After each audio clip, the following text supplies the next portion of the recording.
할렐루야, 세계를 품은 과달라라 교회 수요 교리 강에 오신 여러분들을 주님의 이름으로 환영하고 축복합니다. 오늘은 하이델베르그 요리 문답 71번째 문답입니다.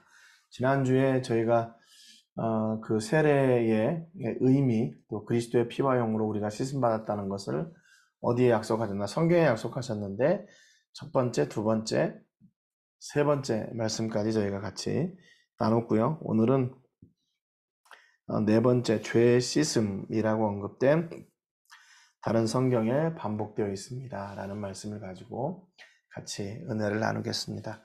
그러니까 우리가 세례의 근거는 어디든지 다 성경이죠. 그러니까 그래서 성경대로 행해지는 세례, 또 성경대로 약속되어지는 세례, 또 성경대로 우리가 집행되고 또 성경대로 받고 성경대로 누리는 세례. 마가복음 1장 4절 5절 보니까 세례 요한이 광야에 이르러 죄사함을 받게 하는 회개의 세례를 전파하니 그랬습니다. 온 유대 지방과 예루살렘 사람이 다 나아가 자기 죄를 자복하고 요단강에서 그에게 세례를 받더라 그랬습니다. 이게 참 그 아이러니한 것은 뭐냐면요, 세례 요한이 그렇게 유명한 사람도 아니었어요. 그럼에도 불구하고 세례 요한이 광야에서 죄사함을 받게 하는 그 회개의 세례를 전파했을 때 많은 사람이 그걸 듣고 와서 자기 죄를 자복하고 고백하고 세례를 받았단 말이죠. 그러니까 여러분, 세례 전에 어떤 일이 있었냐면 이 죄를 자백하고 고백하는 일이 있었어요. 그리고 나서 세례를 받았다는 겁니다. 그리고 그러면 이 고백하기 전에는 또 어떤 일이 있었을까요? 고백하기 전에는 성령의 역사가 있는 거죠. 죄를 죄로 알게 하고 죄가 이것이 하나님 앞에 이것이 죄다는 것을 알고 그걸 깨닫고 그거를 고백하고 내가 죄인입니다. 내가 이제 예수님이 십자가에 보혈 내가 죄사함을 받았습니다. 이 세례를 통해서. 그래서 이제 세례를 받게 되는 그 과정인 거죠. 그래서 이 세례를 요한은 뭐라고 얘기했냐면 여기 앞에 보니까 죄사함을 받게 하는 회개의 세례다 그랬습니다. 죄사함, 그 다음에 회개, 그리고 세례. 이게 어떻게 보면 이제 동시에 일어나는 일이지만 또 순서적으로 이야기를 하면 회개가 먼저 오는 거죠. 어디를 통해서요? 성령을 통해서 회개가 와요. 그리고 회개할 때 죄사함의 역사가 있습니다. 그리고 그것을 내가 고백하고 선포하기 위해서 세례를 받는 거예요. 반복되는 얘기지만 만약에 세례라는 통로를 사용하지 않고 다른 통로를 사용하셨다면 그것이 그 죄사함의 표가 됐을 겁니다. 그래서 이스라엘 백성들이 애굽에서 나올 때 10가지 마지막 재앙, 장자의 재앙 때 그 어린 새끼 양의 피를 문설주에 바르고 그 다음에 유월절 양을 먹었잖아요.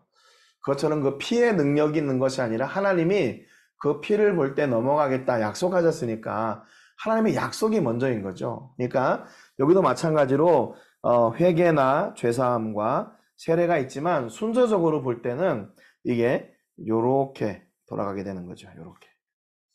우리가 이걸 잊지 말아야 됩니다. 또 죄사함을 받게 하는 회개의 세례라 그랬는데 이거를 죄를 용서받게 하는 회개의 세례, 죄 용서를 위한 회개의 세례, 또 baptismal repentance for the forgiveness of sins. 그러니까 죄 용서를 위한 세례, 그 회개의 세례, 이렇게 이제 보통 한글 성경하고 같이 번역이 되는데요. NLT 성경에 보면 조금 좀 자세하게 번역을 해놨습니다. People should be baptized to show that they had repented of their sins and turned to God to be forgiven. 그래서 사람들은 자신의 죄를 회개하고 용서받기 위해 하나님께 돌이켰다는 것을 보여주기 위해 세례를 받아야 합니다. 그랬어요. 그러니까 세례가 뭐냐면 여기서는 뭐라고 얘기하냐면 내가 죄 용서함을 받아 이제 하나님께로 갔다 라고 하는 그런 보여주는 거, 증명하는 거라고 또 선포하는 것이라고 얘기합니다. 여러분, 그러니까 우리가 세례를 선포해야 됩니다. 선포해야 돼요. 나는 세례받은 사람이다. 나는 세례교인이다. 나는 죄 용서함 받은 사람이다. 라는 것을 선포해야 돼요. 왜냐하면 그러면 그 사람은 그 삶이 달라지기 때문에 그러는 거죠. 그래서 여기 중요한 게 뭐냐면 죄 용서 앞에는 회개의 세례가 있어야 한다는 거죠. 그래서 회개 없이는 용서가 없고 또 회개와 용서 없이는 세례가 있으면 안 되는 거죠. 그러니까 뭐 체면 때문에 뭐 교회 오래 다녔으니까 그래서 받는 게 아니라 이건 진짜로 믿음으로 내가 죄를 용서함 받았다는 그 확신과 믿음으로 선포하기 위해서 세례를 받는 거예요. 그래서 세례 받았다 그 말은 회개했다 그리고 용서함 받았다는 증거죠. 그래서 회개의 세례가 바로 세례. 세례는 눈에 보이지 않는 것을 눈에 보이는 것으로 바꿔준 뭐예요? 죄 용서. 그 보이지 않는 것을 보이게 하는 겁니다. 회개의 세례를 세례 요한이 광야에서 전파했을 때 사람들은 그 선포를 듣고 나와 죄를 자복하고 세례를 받았다. 여러분 어떻게 이 일 가능합니까? 세례 요한이 뜬금없이 어느 날 갑자기 광야에 나가서 세례를 회개의 세례, 죄 사함을 받고 세례를 받으라 그랬단 말이에요. 여러분 당시에는 이미 할례라는 그런 풍습, 유대인들의 풍습이 있었기 때문에 굳이 뭐 자기들이 회개하고 세례를 받을 그런 이유가 없어요. 그런데 세례 요한이 이렇게 선포했을 때 사람들이 찾아왔단 말이에요. 그 죄를 자복하고 세례를 받았어요. 그러니까 이게 누구의 능력입니까? 이게 바로 성령님의 능력이죠. 성령님이 죄를 드러내고 죄를 자백하기 위해서 세례의 자리로 이렇게 이끌어낸 거죠. 여러분 그렇기 때문에 우리가 죄를 알고 죄를 고백하고 이 죄를 용서받기 위해서는 예수님이 필요하구나 이 아는 모든 과정에 누가 임하시게 되나? 성령님이 임하시는 거예요. 그래서 그분으로 말미암아 내가 세례받는 자리에까지 가게 되는 겁니다. 여러분 이게 놀라운 일이죠. 두 번째 사도행전 2장 36절 38절에 보면 그런즉 이스라엘 온 집은 확실히 알지니 너희가 십자가에 못 박은 예수를 하나님이 주와 그리스도가 되게 하셨느니라 아니라 그들이 이 말을 듣고 마음에 찔려 베드로와 다른 사도들에게 물어 이르되 형제들아 우리가 어찌할꼬 베드로가 이르되 너희가 회개하여 각각 예수 그리스도의 이름으로 세례를 받고 죄사함을 받으라 그리하면 성령의 선물을 받으리니 그랬어요. 여기도 역시 이제 우리가 잘 아는 것처럼 오순절 성령이 충만할 때 사람들이 방언을 하기 시작하죠. 그랬더니 사람들이 각지에서 온 사람들이 자기 나라, 자기 지역 말로 랭귀지로 그 소리를 듣게 돼요. 기도 소리를 듣게 돼요. 그러니까 이 사람들이 희한하게 여기는 거죠. 저 사람들이 언제 이 우리나라 말을 배웠나? 그러면서 이 사람들이 세술에 취했구나라고 이제 얘기를 하는 거죠. 그들이 이제 그 성령의 역사를 그들 스스로 해석한 거예요. 그랬더니 베드로가 일어나서 아니다. 그러면서 이것은 성령님의 역사다라고 이렇게 얘기합니다. 그러면서 이제 유대인들 너희들이 예수님을 하나님의 아들이신 줄도 모르고 죽였다. 그런데 하나님이 다시 살리셨다. 그러니까 이 말을 듣던 사람들 중에 마음에 찔림을 받은 사람들이 있어요. 찔림 받은 사람들. 마음에 찔림을 받았다라는 이 사람들이 그러면 우리가 어떻게 해야 됩니까? 그 죄 용서를 받는 방법을 물어봐요. 그랬더니 베드로가 회개하고 세례를 받으라 그랬어요. 여기도 역시 마찬가지로 말씀을 듣고 찔림 받는 것이 바로 성령의 역사죠. 베드로가 얼마나 위대한 영향력을 가지고 있는 사람이었나? 그렇잖아요. 이때 당시에 초기잖아요. 초기니까 베드로도 역시 그 제자들 가운데 한 사람이었고, 이제 자기도 지금 자기가 이렇게 드러났을 때 어떤 불이익을 당할지 모르는 그런 상황임에도 불구하고 선포했단 말이에요. 그런데 거기에 성령의 역사가 일어나니까 베드로의 선포를 듣고도 자기들의 허물을 끄집어냈는데도 불구하고 그들이 마음의 찔림을 받고 우리가 어떻게 해야 됩니까? 하는 그런 회개의 방법을 묻게 되고 그래서 회개하고 세례를 받으라 가르쳐 주죠. 베드로가 얘기한 너희가 회개하여 각각 예수 그리스도의 이름으로 세례를 받고 죄사함을 받으라. 그리하면 성령의 선물을 받으리니 그랬어요. 그래서 이게 성령의 선물이라는 말도 좀 논란이 많았습니다. 성령의 선물, 성령을 선물로 여기 보면 이렇게도 되어 있는데요. 이게 뭐가 맞나? 원어 성경에도 보면 오브라는 토우가 사용이 된 것을 봐서 성령의 선물이 맞습니다. 성령을 선물로 받는 거, 이거는 조금 이제 정확하게 얘기하면 틀린 말이에요. 왜냐하면 이미 성령님은 이 앞에서부터 역사하셨기 때문에 그래요. 회개하는 것, 죄를 깨닫게 하는 것부터 이미 성령님은 역사하셨기 때문에 그때 성령의 선물을 받는다.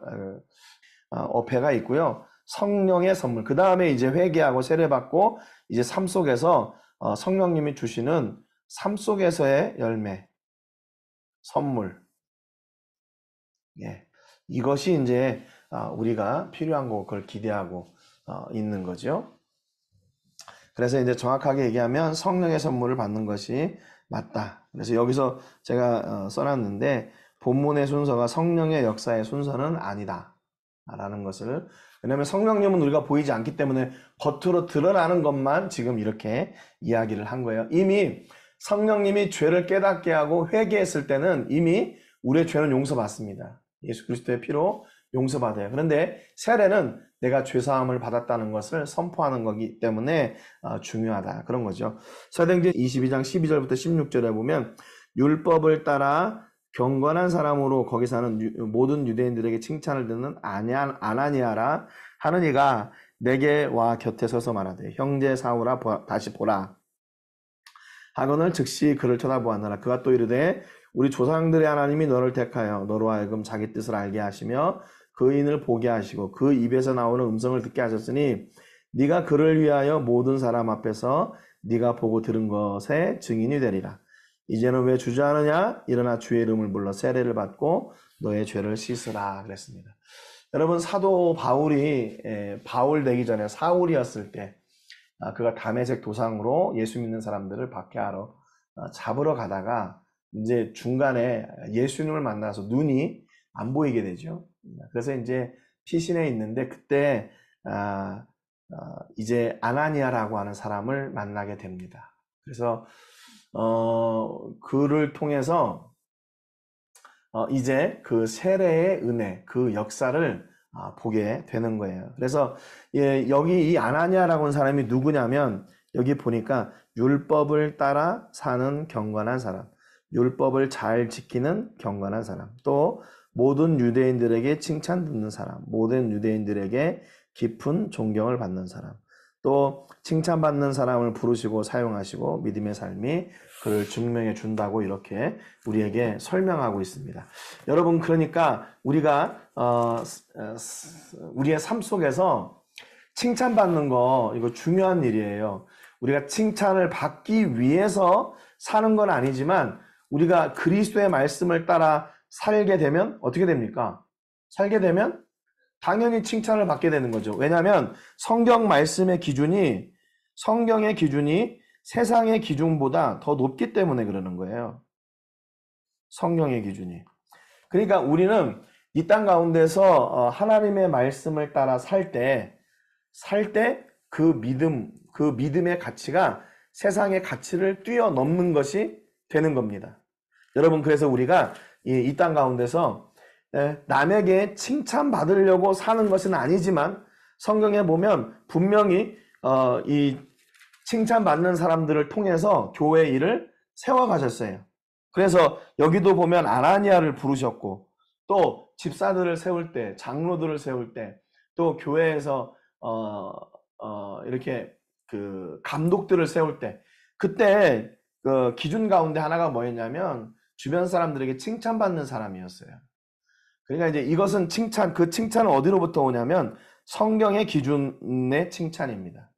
성경의 기준의 칭찬. 그러니까 저 사람은 좀 인간적으로 인격적으로 물론 인간적으로 인격적으로 잘 됐을 때 칭찬을 받게 되지만 그것이 그 전부가 아니라는 거예요.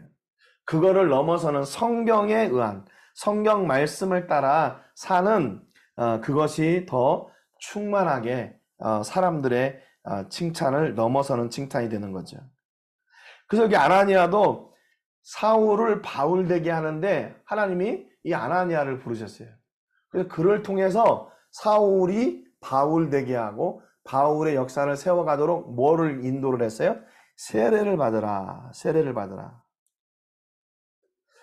그러니까 여러분, 바울이 지금 어찌할 바를 몰라서 이렇게 갇혀 있을 때, 낙심하고 두려워하고 있을 때, 문제가 있을 때, 그때 아나니아가 찾아와서 그의 돌파구가 되어준 거예요.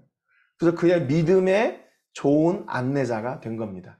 여러분, 그러니까 우리가 만약에 혼자서 신앙생활한다? 이거 참 어려운 일이에요.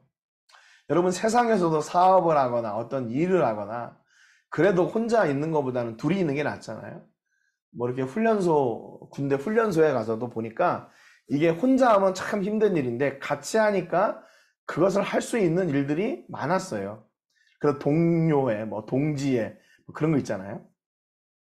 근데 교회에서도 마찬가지고 우리가 일상 사는 삶에서도 마찬가지고 뭐 이게 함께 가는 거 너무나 중요한 거예요.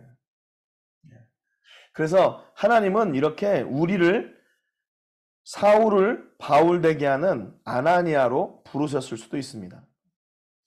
우리 주변에 그래서 연약한 사람, 도움이 필요한 사람, 또 낙심되는 사람, 힘이 없는 사람, 그런 사람들에게 우리가 이렇게 위로가 되고 또 힘이 되는 그런 사람이면 얼마나 좋을까 하는 거죠. 사울이 바울 되게 하는 통로가 되었던 하나님의 사람, 사울을 찾아가 주의 이름을 부르고 세례를 받고 죄를 씻으라 그랬어요. 그러니까 여러분, 하나님의 일을 할 때는요, 일단 죄의 문제가 해결돼야 됩니다. 죄 문제. 죄는 우리를 구원하지 못하게 할 뿐만 아니라 하나님 앞에 서지 못하게 해요.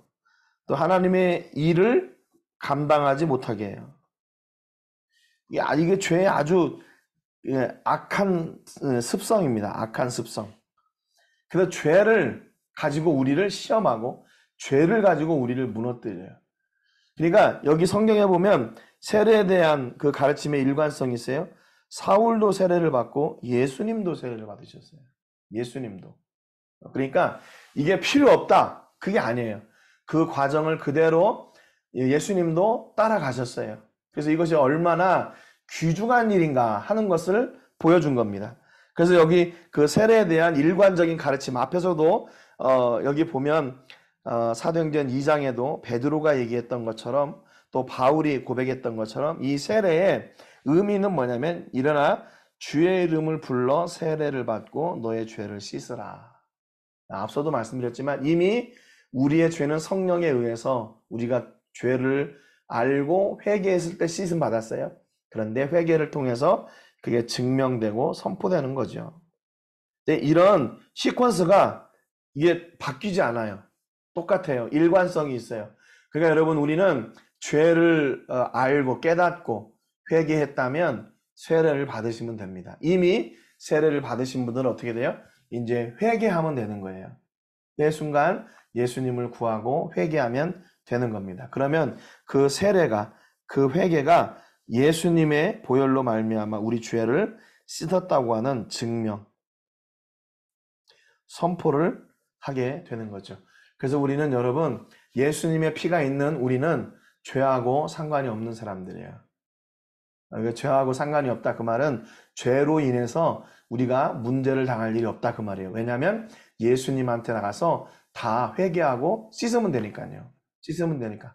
그렇다고 해서 야 이제는 아무렇게나 살아도 되는구나. 죄가 이제 예수님 믿는 것으로 다 씻금 받으니까 내가 아무렇게나 살아. 그 얘기는 더더욱 아닌 거고요. 그래서 앞서도 말씀드렸지만 우리는 세상의 기준보다 더 높은 칭찬받는 사람들이 돼야 돼요. 그것은 우리가 믿음의 삶을 살 때 그게 가능해지는 겁니다. 그래서 여러분, 우리는 오늘도 예수님의 보혈의 능력으로 살고 있는 사람들이고 그 의미는 성령님이 이미 우리와 함께 하시고 그 하나님의 구원의 역사가 있다는 증거입니다. 여러분, 오늘도 이 은혜로 승리하시고 한 주간도 승리하신 여러분 되시기를 주님의 이름으로 축복합니다. 제가 기도하고 마치겠습니다. 하나님 아버지 감사드립니다. 오늘 귀한 말씀을 통해서 우리가 회개의 속성에 대해서 같이 배웠습니다. 하나님, 우리가 회개하고 죄심을 받았다는 증거와 선포가 회개임을 저희가 세례임을 나누었습니다. 하나님, 우리에게 크신 은혜를 주셔서 우리가 죄 때문에 하나님과의 관계가 단절되고 하나님의 일을 감당하지 못하는 일이 없도록 도와주시고, 그래서 더욱 믿음으로 하나님께 나아가 매 순간 예수님의 십자가의 보혈로 죄의 씻음을 받고 고로 감사와 기쁨과 감격으로 사는 저희들 되게 해 주옵소서. 우리 모든 성도님들 지켜주시고 다음 주에 만날 때에도 강건하게 붙잡아 주시고 매 순간 우리 예수님의 은혜가 풍성케 하여 주옵소서. 감사드리고 축복하며 예수님의 이름으로 기도합니다. 아멘. 네, 오늘 강의 잘 마쳤습니다. 여러분 한 주간도 남은 시간 건강하시고 다음 주에 교회에서 또 뵙도록 하겠습니다. 사랑하고 축복합니다. 할렐루야.